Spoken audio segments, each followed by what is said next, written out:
Hello friends, welcome to Indian study पर आपका स्वागत है। दोस्तों, आज की इस वीडियो में मैं आप लोगों के लिए जीके का टेस्ट लेकर के आया हूं, जो कि आपके आने वाले एग्जाम यूपीएसआई के लिए बेहद इंपॉर्टेंट है। तो वीडियो को एंड तक जरूर देखिएगा, क्योंकि लास्ट में मैं आपसे क्वेश्चन से पूछूंगा और उसका आंसर आपको कमेंट बॉक्स में बताना होगा। साथ ही साथ इस वीडियो की पीडीएफ डिस्क्रिप्शन में टेलीग्राम चैनल का लिंक दिया हुआ है, वहां से आप प्राप्त कर सकते हैं। पहला क्वेश्चन, निम्नलिखित में से कौन सा एक जनहित याचिका दाखिल करने के संबंध में जो है सही है। पहला है आपका कि जनहित याचिका केवल एक राज्य या केंद्र सरकार या नगर निगम के अधिकारियों आदि के खिलाफ ही दायर की जा सकती है। पहला आपका जो है वो आपका बिल्कुल ठीक है। दूसरा है आपका, निजी पक्ष को प्रतिवादी के रूप में संबंधित राज्य प्राधिकार को एक पक्ष बनाने के बाद जनहित याचिका में शामिल किया जा सकता है। बिल्कुल किया जा सकता है। तो ये दोनों ही पॉइंट जो है वो आपके ठीक हैं। पहला ऑप्शन यहाँ पर आपका बिल्कुल करेक्ट हो जाएगा। निम्नलिखित कार्यों में से कौन सा संविधान सभा द्वारा जो है वो नहीं किया गया था। कौन सा कार्य संविधान सभा द्वारा नहीं किया गया था। इन्होंने राष्ट्रगान और राष्ट्रगीत को अंगीकृत किया। बिल्कुल किया था। समझ रहे। अगर हम बात करें राष्ट्रगान की, तो 24 जनवरी 1950 को इन्होंने राष्ट्रगान को अपनाया था, जब संविधान सभा की लास्ट बैठक हुई थी। और 24 जनवरी 1950 को ही राष्ट्रगीत को अपनाया था, जब संविधान सभा की लास्ट बैठक हुई थी। तो ये तो किया था। इसने राष्ट्रमंडल में भारत की सदस्यता का अनुमोदन किया। बिल्कुल किया था। यह भी बिल्कुल ठीक है। 1951 से जो नई दिल्ली में राष्ट्रमंडल हुए थे, ठीक है, नई दिल्ली में नहीं हुए थे, 1951 वाले ओएसीआई गेम थे। इसने देश के सर्वप्रथम प्रधानमंत्री के रूप में जवाहरलाल नेहरू को चुना। तो जल्दी बताओ, जवाहरलाल नेहरू को चुना था ये सभा ने। तो संविधान सभा ने देश के प्रधानमंत्री के रूप में सर्वप्रथम जवाहरलाल नेहरू को नहीं चुना था। हालांकि पहले यही बने थे प्रधानमंत्री, लेकिन संविधान सभा ने नहीं चुना था इनको। ठीक है। तो तीसरा ऑप्शन यहाँ पर आपका बिल्कुल करेक्ट। राज्य के नीति सिद्धांतों में से कौन सा अनुच्छेद प्रबंधन में श्रमिक भागीदारी को सुरक्षित करने की बात करता है। तो कौन सा आर्टिकल करता है सर। तो आपका जो सही आंसर हो जाएगा वह हो जाएगा आपका आर्टिकल 43 का ए। पहला दूसरा ऑप्शन बिल्कुल करेक्ट। किस मकबरे को अहमदाबाद का एक्रोपोलिस कहा जाता है। जल्दी बताओ, किस मकबरे को अहमदाबाद का एक्रोपोलिस कहा जाता है। तो सही आंसर हो जाएगा आपका सरखेज रोजा। तीसरा ऑप्शन करेक्ट।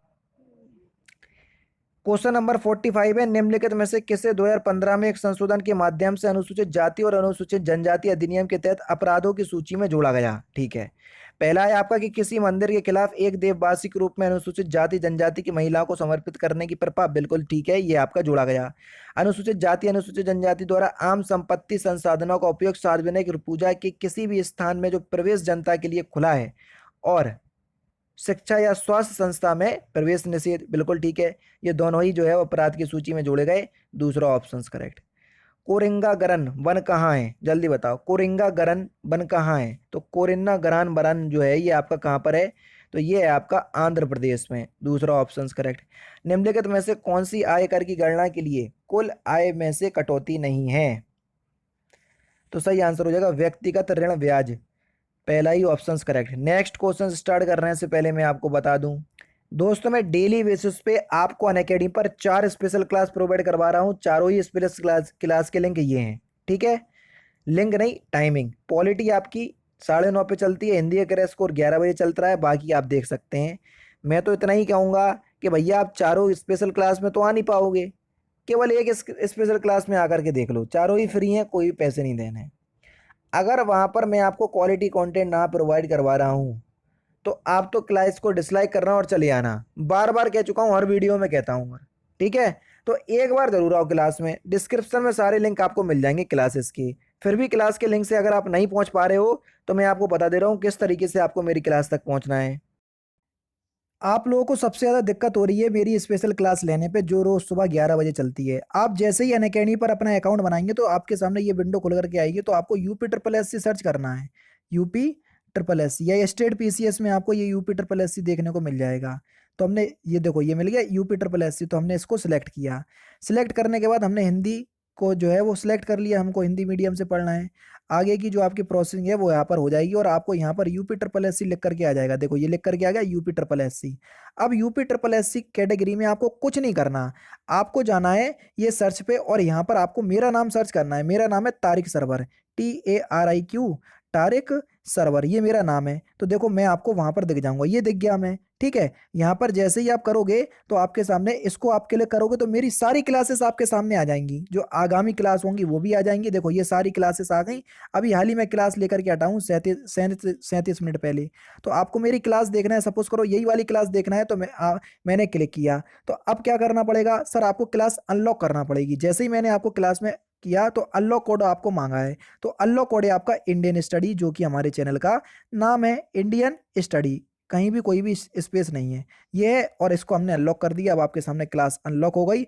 आराम से आप क्लास का लुफ्त उठाइए और डेली बेसिस पे आपके पास नोटिफिकेशन भी पहुंच जाया करेगी। अब आपको समझ में अभी आ गया होगा सब कुछ, ठीक है। अब मिलते हैं, जैसे भी आपकी क्लास होगी आप उस तरीके से देख लीजिएगा जैसा कि मैंने आपको बताया है। नेक्स्ट क्वेश्चन, निम्नलिखित में से कौन सा विषय राज्य सूची का हिस्सा है? तो कौन सा विषय राज्य सूची का हिस्सा है? कृषि, आय पर कर, दूसरा ऑप्शन करेक्ट।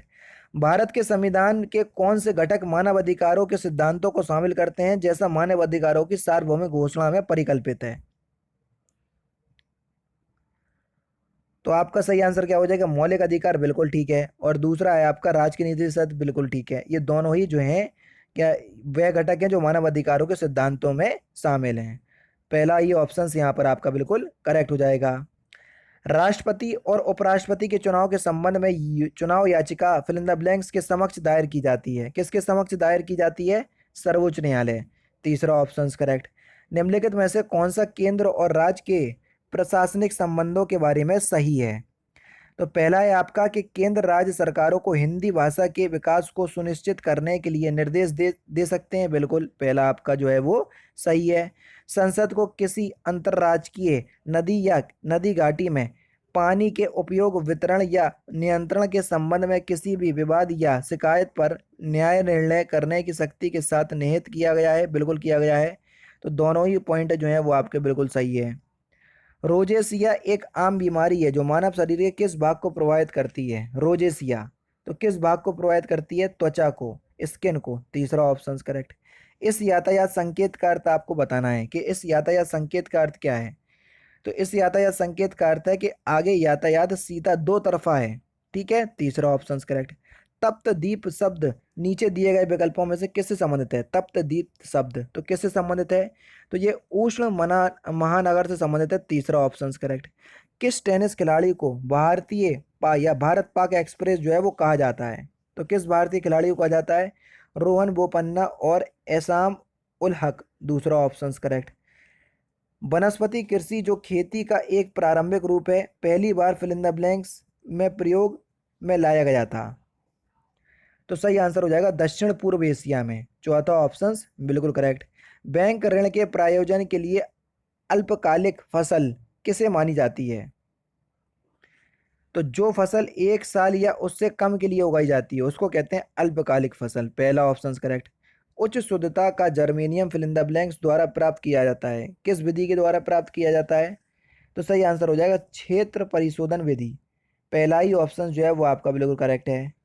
कौन सी जानकारी को सूचना का अधिकार अधिनियम के अंतर्गत साझा नहीं किया जा सकता है? जल्दी बताओ, क्वेश्चन नंबर 61। यहाँ पर देख लीजिए कौन सी नहीं किया जा सकता है। बौद्धिक संपदा के बारे में जानकारी, बिल्कुल इसको भी साझा नहीं किया जा सकता। और विदेशी सरकारों से प्राप्त सूचना, इसको भी साझा नहीं किया जा सकता है क्योंकि सारी ये गुप्त चीज़ें हैं। चौथा ऑप्शन करेक्ट, दोनों को ही जो है साझा नहीं किया जा सकता है। भारत सरकार में शीर्षस्थ कार्यकारी अधिकारी और सबसे वरिष्ठ लोक सेवक हैं कौन?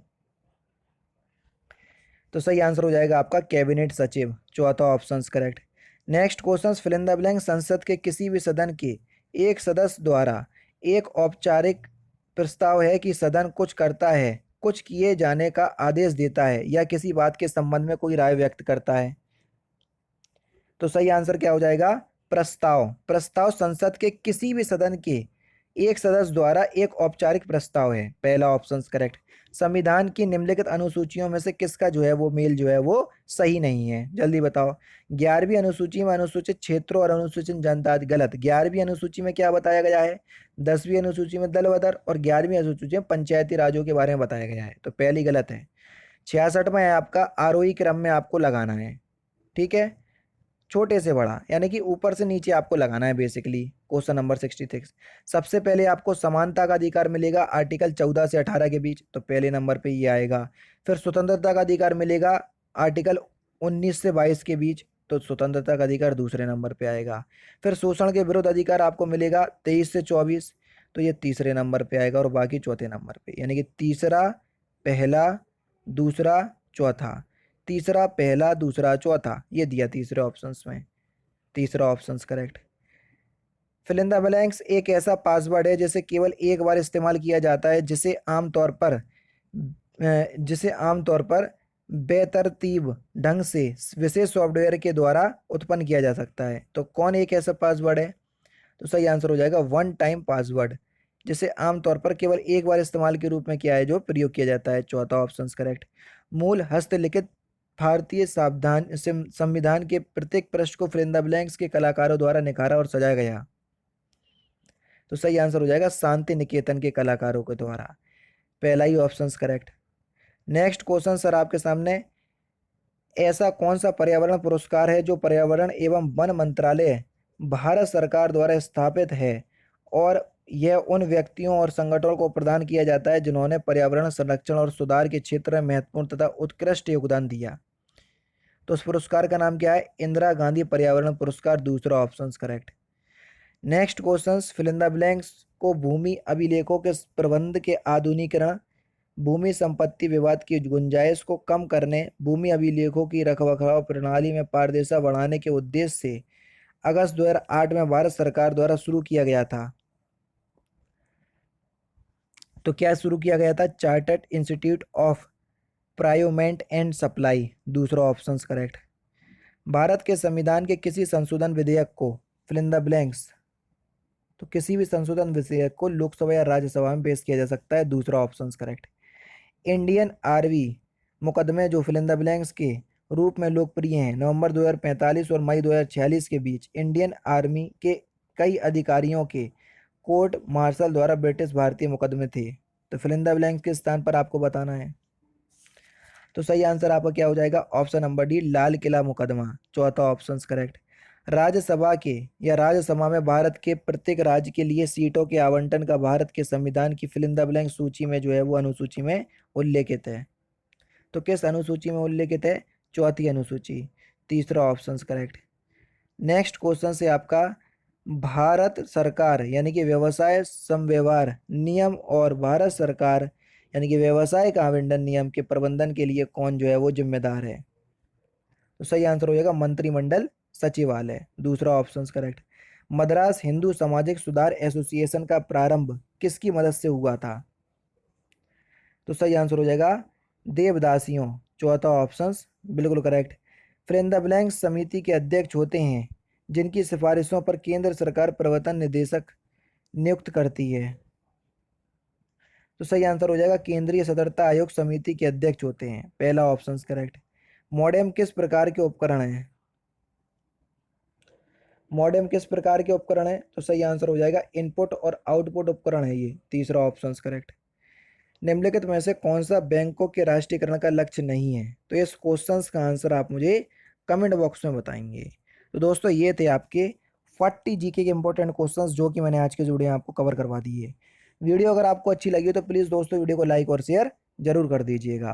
तो दोस्तों फिलहाल की वीडियो में सिर्फ इतना ही। अगर आपको वीडियो पसंद आए तो प्लीज़ दोस्तों वीडियो को लाइक कीजिए, शेयर कीजिए और साथ ही साथ हमारे चैनल को सब्सक्राइब करना ना भूलें, क्योंकि मैं रोजाना इसी तरह की वीडियोस आप लोगों के लिए लाता रहता हूँ। नमस्कार दोस्तों, जय हिंद, जय भारत।